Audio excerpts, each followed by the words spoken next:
여러분 안녕하세요. 수능미실랭입니다. 제가 이번에 찍을 영상은 생명과학 1 엔제 리뷰 영상입니다.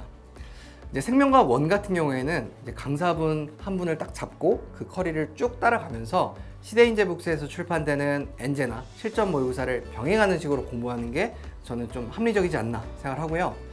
이때 그 강사분들 엔제 같은 경우에는 본인이 상반기에 개념 강의를 들었던 그 강사분의 엔제를 그대로 따라가면 되기 때문에 고민할 거리가 별로 없습니다. 그리고 저는 생명과학 1은 강사 섞는 걸 정말 싫어한다고 여러분이 알고 계실 거라고 생각하는데, 이제 그 시대인재북스에서 출판되는 출판물이 이제 상당히 다양한데 시중에 이것들을 리뷰한 정보가 상당히 적은 편입니다. 그래서 이번 그 생명과학 1 엔제 리뷰 영상에 소개하는 시대인재북스의 컨텐츠들과 그리고 이제 10월에 제가 또 업로드할 시대인재북스의 어떤 다양한 실전 모의고사 리뷰를 통해서 여러분이 좀 합리적이고 효율적으로 추가적인 엔제와 실전 모의고사를 선택을 하면 좋겠습니다. 이번 영상에서 다양한 엔제가 소개가 될 텐데 이 엔제를 제가 다 풀어본 건 당연히 아니고요. 저희 이제 수능 미슐랭 패널 분들 중에 작년 수능에서 50점을 받은 두 분이 이제 올해 교재를 제가 다 구매를 해드려서 그걸 다 풀고 거기에 대한 리뷰를 작성한 걸 제가 받아서 이렇게 여러분께 대표로 리뷰를 한 겁니다. 저는 요즘 수학 실전 모의고사 푸느라 정말 바쁘거든요. 그래서 이렇게 과탐 같은 경우에는 제 의견이 아닌 어떤 저희 패널 분들의 의견이 종합돼서 제가 대표로 하는 것일 뿐이고, 물론 뭐 제가 검수를 했기 때문에 제 의견도 어느 정도 반영이 되어 있습니다. 그리고 생명과학 1 같은 경우에는 제가 엔제들도 난이도를 수학처럼 분류를 할 건데요. 총 4가지의 기준으로 분류를 할 겁니다.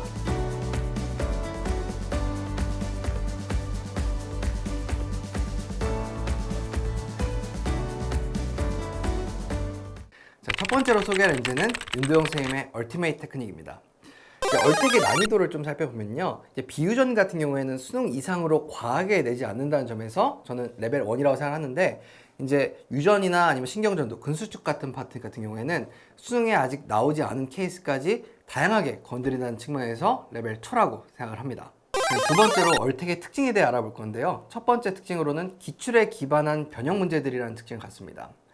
이제 얼텍 문제들은 기출에 기반을 하기 때문에 상당히 깔끔하고 그리고 과하지 않고 선을 잘 지켰다는 느낌을 강하게 줍니다. 근데 이 얼텍의 이런 문제들을 가지고 뭐 혹자들은 이제 기존 유형만 잘 풀게 하고 신유형 대비는 부족한 게 아닌가 라고 언급하는 분들도 있는데요. 저는 그렇게 생각을 하지 않는 게, 첫 번째로 수능 문제 20문항을 살펴보면 18문항 정도는 기존의 유형이거나 기존의 유형을 심화한 문제이기 때문에 얼텍으로 충분히 대비가 가능하다고 생각합니다.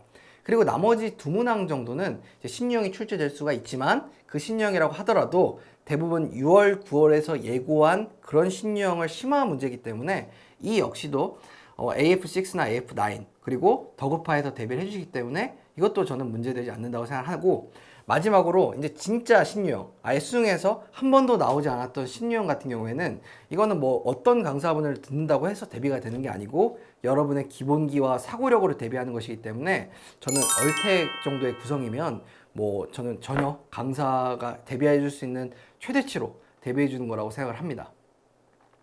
얼텍의 두 번째 특징으로는 미시적 다양성을 강조한 그런 문제들이라는 특징을 갖습니다. 올해는 윤도영 선생님께서 이제 얼텍을 출시를 하시면서 좀 다이버시티, 그러니까 다양성을 강조를 하면서 이렇게 얼텍을 출판을 하셨습니다.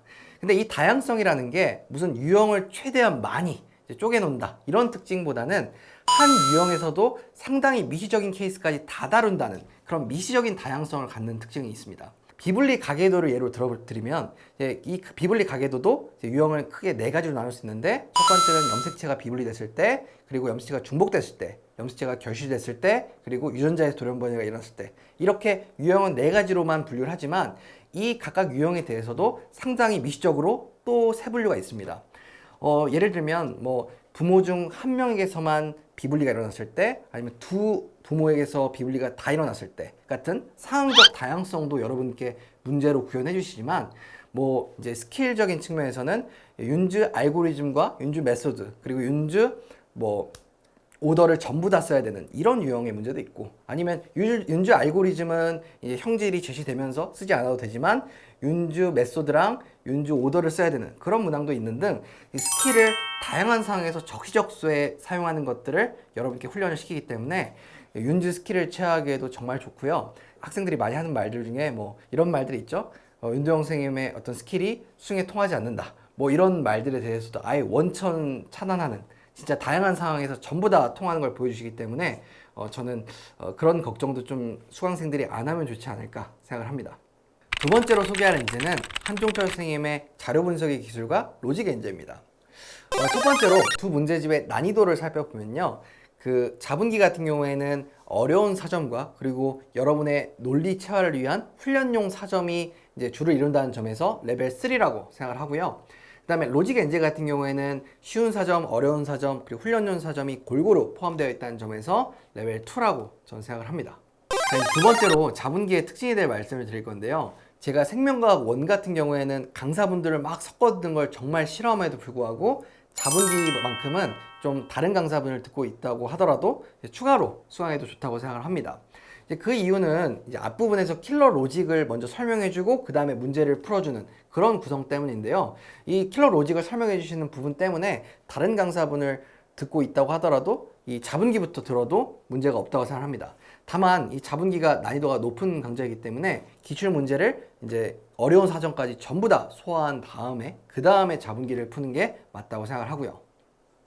이제 한종철 선생님은 이제 스킬보다도 이제 논리, 즉 로직을 중시하는 분이기 때문에 이 자분기가 이 로직을 상당히 잘 담고 있고 이 자분기를 잘 취하는 것만으로도 여러분이 한종철 선생님의 어떤 이런 논리적 풀이법을 거진 다 얻어갈 수 있다는 점에서 저는 자분기를 추천을 하는 건데 근데 이 논리라는 게 뭐 기출에 출제되지 않은 뭐 새로운 유형을 대비한 논리라기보다는 이미 출제되었던 논리를 좀 더 여러 개를 좀 섞어서 여러분이 쓸 수 있게끔 그렇게 구성된 문제들이 대부분입니다. 그럼에도 자분기의 난이도가 높은 이유는 크게 두 가지인데요. 첫 번째 이유는 기출의 어떤 여러 가지 논리를 차례차례 쓰게끔 구성되어 있기 때문에 상당히 좀 부피가 크고 그리고 계산량도 많기 때문에 난이도가 높은 것이 첫 번째 이유고요.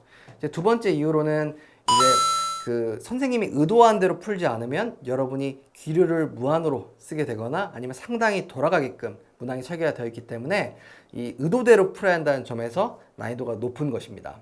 그래서 자분기를 공부하시는 분들은 이렇게 한 문항에 담겨 있는 여러 가지 논리들을 다 습득을 하셔야 되고 그리고 또 선생님께서 의도한 대로 논리의 순서를 또 여러분이 하는 사고를 기르셔야 하기 때문에 이런 점들을 의식하면서 공부를 하면 좋겠고 이제 그렇게 좀 의도된 문제들이다 보니까 여러분이 그냥 문제집만 갖고 풀기보다는 꼭 강의랑 병행해서 자분기는 학습을 하시면 좋겠습니다. 세 번째로 로직 엔제에 대해 말씀을 드리겠습니다.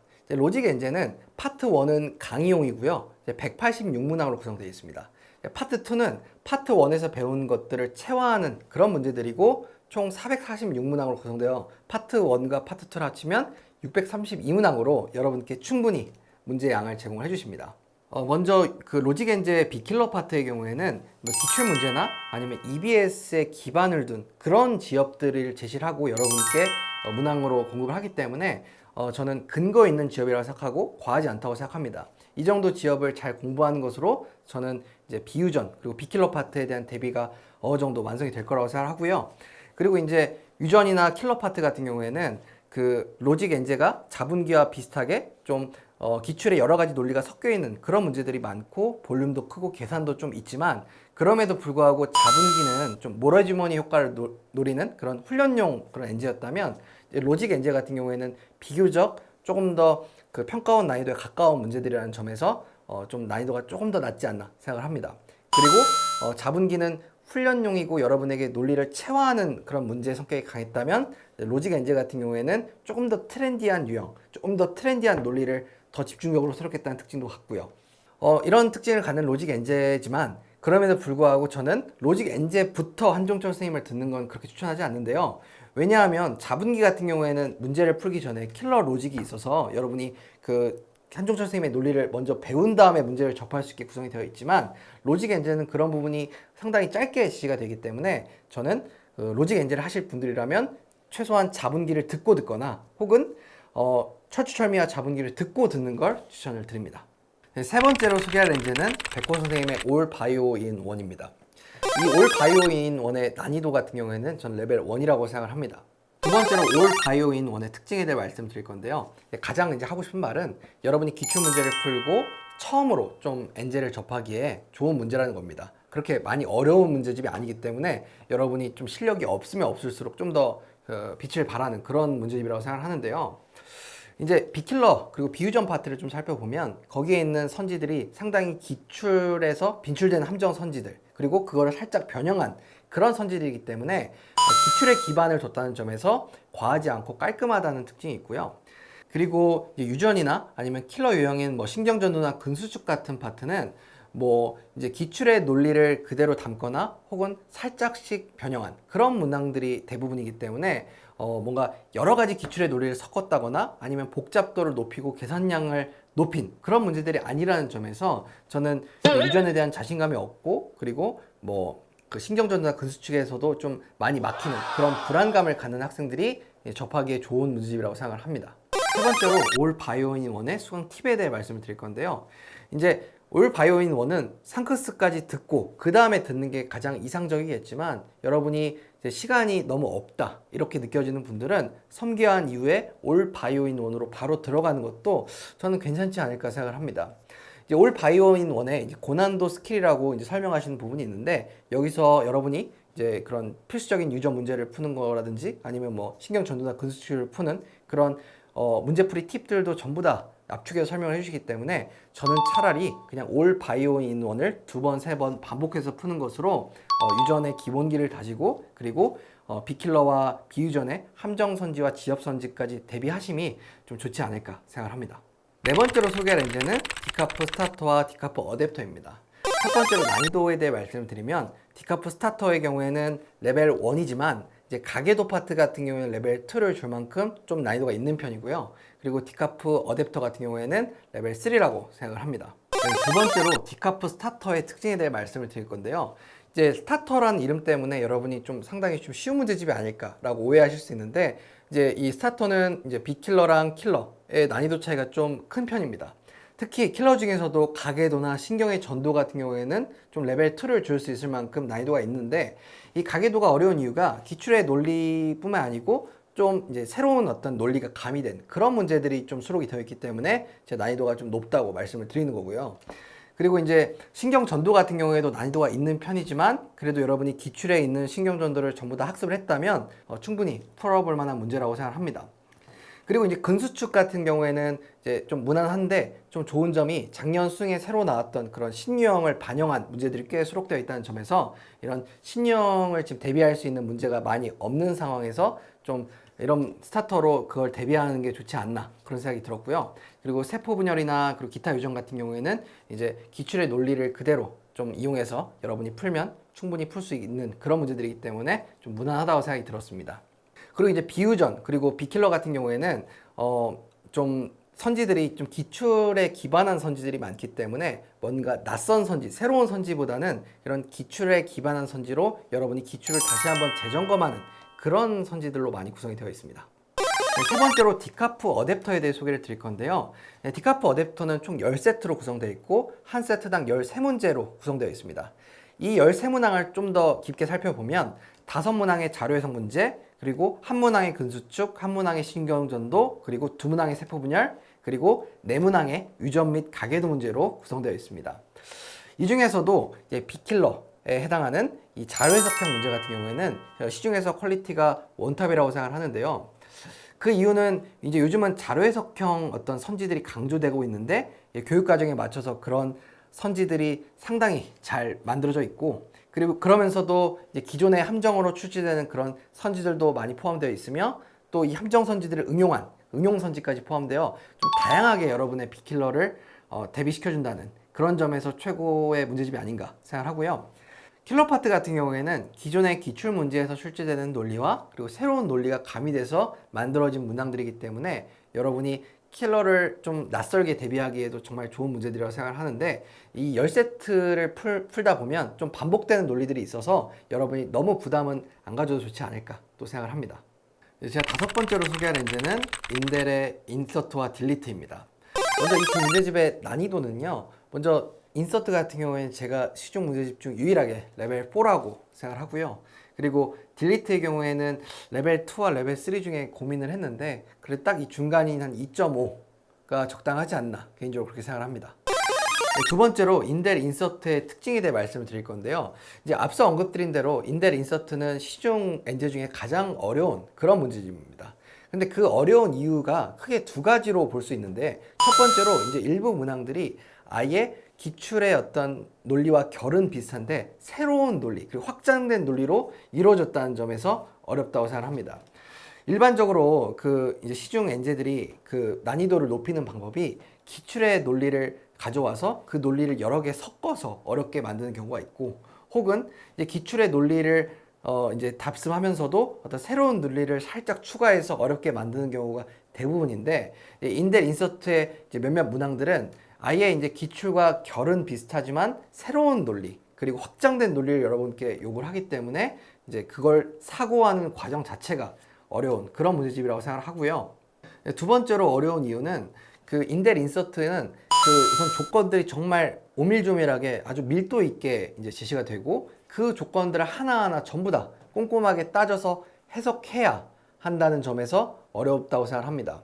일반적으로는 그냥 기류로 열심히 그냥 시도하다 보면 풀리는 이런 문항들에 비해 인델은 그 조건 하나하나가 전부 다 이제 해석을 해야만 풀리게끔 문항이 구성되어 있고, 그리고 그 과정에서 여러분이 가지고 있는 도구를 총동원해야만 이제 풀리기 때문에, 그렇기 때문에 또 어렵다는 측면이 있습니다. 그래서 인델 인서트를 활용하는 방법은 크게 두 가지일 것 같은데, 첫 번째 활용하는 방법으로는 이제 본인이 이제 수능 막바지에 들어가서 온갖 문제들과 어떤 다양한 실전 모의사 풀면서 경험을 쌓은 이후에 그 다음에 인델 인서트를 풀면서 본인이 지금까지 어떤 공부했던 그런 논리라든지 스킬들을 총동원해서 그 문제들을 하루에 뭐 적게는 3문항, 많게는 5문항 풀어보며 이제 그 총 정리한다는 측면에서 활용할 수 있을 것이고요.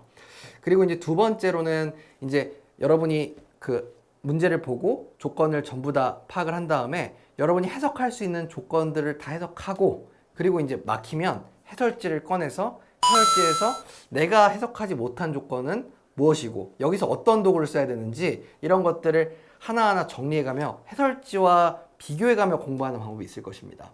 세 번째로 인델 딜리트인데요. 이제 이 딜리트 같은 경우에는 220문제로 구성되어 있고 유전이나 뭐 신경전도, 근수축 같은 킬러 파트만 문항이 수록되어 있습니다. 근데 이 인델 인서트와 딜리트의 좀 차이점을 말씀을 드리면, 인서트 같은 경우에는 기출에 사용된 논리지만 그 논리가 진짜 조건 하나하나마다 아주 복잡하고 아주 치밀하게 밀도 있게 서술되어 있고, 그리고 새로운 논리, 기출에서 확장된 논리를 요구하는 인델 인서트와 다르게 인델 딜리트 같은 경우에는 최근 어떤 유전이나 신경전도, 근수축에서 빈출되어 사용되는 논리 위주로 문항이 구성되어 있고, 그 논리에 좀 더 확장된 그런 문제들 위주로 구성되어 뭔가 트렌디함을 갖는다는 특징을 갖습니다. 이런 트렌디함이 있기 때문에 이번 구평에서도 세포분열 문제에서 아예 그냥 인델 딜리트가 그 구평 세포분열을 좀 적중한 그런 문항이 있는데, 이건 제가 예시로 한번 보여드리겠습니다. 화면 속 문제는 구평 세포분열 문제로, 이 문제를 풀 때 핵심이 되는 아이디어는 3에서 기억, 니은, 디귿이 어떻게 매칭이 되더라도 EN이라는 다소 특수한 논리가 사용되었습니다. 그리고 이 논리를 활용하는 문제가 인델 딜리트에 똑같이 이제 수록이 되어 있었는데요. 이처럼 그 기출 문제 중에서 최근 트렌드에 맞는 논리들을 수록하고, 이 논리에 조금 더 확장해서 문제가 제작되었다는 측면에서 인델 딜리트는 적중의 측면에서 상당히 유리한 그런 문제집이라고 생각을 합니다. 인델 딜리트는 인델 인서트와 달리 조금은 실전성이 강한 문제들이기 때문에 여러분이 뭐 인델 인서트처럼 뭐 해설지를 옆에 두고 뭐 차근차근 공부하기보다는 시간 재고 문제를 풀며 공부하시면 좋겠고, 여러분이 문제 풀고 이제 해설을 볼 때는 여러분이 해석하지 못한 조건들, 이런 것들을 좀 챙겨가면서 공부하시면 좋다고 생각합니다. 자, 이제 마지막 6번째로 라인의 올라운더와 그리고 익스퍼트 두 문제집에 대해서 소개를 드리겠습니다. 첫 번째로 난이도인데요. 라인 올라운더 같은 경우에는 레벨 1의 문제집이라고 생각하고요. 라인 익스퍼트 같은 경우에는 레벨 3라고 저는 생각을 합니다. 두 번째로 라인 올라운더의 특징에 대해 알아볼 건데요. 이제 라인 올라운더 같은 경우에는 비유전이 229문항이고 그 다음에 유전 파트가 85문항으로 총 314문항으로 구성되어 있습니다. 비유전 같은 경우에는 마치 디카프 어댑터처럼 좀 자료 해석형 선지들이 많이 수록되어 있습니다. 그래서 상당히 빅킬러가 좋은 문제집이라고 생각하고요. 이제 유전 파트나 신경전도, 근수축 같은 경우에는 기존의 기출에 사용됐던 논리와 그리고 좀 새롭게 가미된 논리가 합쳐진 그런 문항들이 좀 많이 수록되어 있어 유전 파트에서도 상당히 좋은 문제집이라고 생각합니다. 제가 이제 작년 같은 경우에는 디카프 스타터가 처음 이제 강사분들의 엔제까지 풀고 혹은 병행하면서 풀기 좋은 문제집이라고 생각을 했는데, 이 라인 올라운더 같은 경우에도 좀 홍보가 덜 돼서 그렇지 이렇게 강사분들의 엔제와 병행해서 혹은 엔제를 끝내고 풀기에 상당히 좋은 문제집이라고 저는 생각을 합니다. 이제 두 번째로 라인 엑스퍼트인데요. 엑스퍼트 같은 경우에는 준킬러, 킬러로만 딱 100문항으로 구성되어 있는데, 이 라인 엑스퍼트의 가장 큰 특징은 낯섦과 새로움이라고 저는 생각을 합니다. 물론 기존 기출에 빈출되는 논리도 있지만 가계도에서 비분리와 합쳐진 염색체수의 해석, 기타 유전에서 자손 표현형 가지수에 대한 대소 비교 해석, 근수축에서 선그래프, 막대그래프, 대소 비교 해석 같은 이런 좀 기존에 출제되지 않았던 이런 낯선 형태의 문제와 새로운 형태의 문제가 많이 수록되어 있기 때문에 여러분에게 낯섦과 그리고 새로움에 대한 대비를 해준다는 그런 특징을 갖습니다. 이제 기존에 기출되었던 문제들과는 다른 형태 그리고 새로운 조건 해석들이 있기 때문에 학생들 입장에선 이런 낯섦이 거부감이 들 수도 있겠지만, 그럼에도 불구하고 이 문제들의 논리가 상당히 깔끔하게 떨어지기 때문에 저는 어떤 문항 자체의 퀄리티는 상당히 높다고 생각합니다. 그러니 여러분이 이 문제집을 선택을 하셨으면 이런 낯섦에 대해서 좀 거부감을 갖고 풀기보다는 그냥 이렇게 낯선 걸 풀기 때문에 수능에서 어떤 형태로 나오더라도 내가 다 이겨낼 수 있다 라는 자신감을 갖고 좀 문제집을 풀어나가면 좋겠고요. 낯선 문제들과 새로운 조건들이 이제 많이 포함되어 있는 문제집이다 보니까 해설지에서도 이것들을 여러분께 이해시키기 위해서 좀 서술도 자세한 편인데 해설지도 잘 활용해서 공부하면 좋겠습니다. 이상으로 슐랭가이드 생명과학원 엔제 리뷰 영상을 마치겠습니다. 저는 또 10월 달에 실전 모의고사 리뷰 영상으로 여러분을 찾아오겠습니다. 여러분 시청해주셔서 감사하고 도움이 되셨다면 구독과 좋아요, 알림 설정 부탁드립니다. 여러분 감사합니다.